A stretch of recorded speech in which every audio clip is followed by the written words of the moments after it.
Tonight, a hero's road to recovery. Some officers who used to work closely with Santa Fe officer John Barnes are sharing stories about him. Officer Barnes remains in critical condition tonight after being shot in the high school. He recently retired from the Houston Police Department, and tonight his former colleagues at HPD say he is still very much a part of the family. David Gonzalez is here with more. David? Len and Mia, Officer Barnes is on the long road to recovery, and former colleagues with the Houston Police Department plan to be by his side the whole way.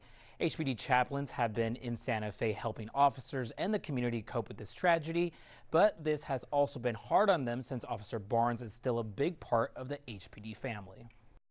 That's a different feeling than you would generally have just as a chaplain, because it's my brother.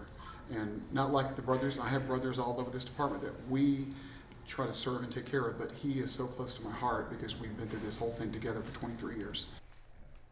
Chaplain Monty Montgomery was classmates with Officer Barnes when they started in the academy together. He's confident Officer Barnes did everything he could have done to protect every student and teacher during the shooting.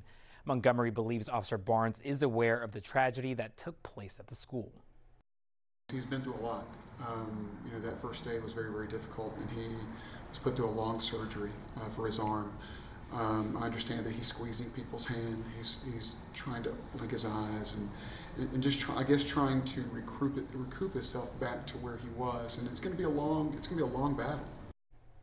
As we mentioned, Officer Barnes remains in critical condition. HPD says they've also been in contact with his wife and also 2 children during this whole process, and they asked the community to continue to pray for him. Len? Yeah, we certainly will. And here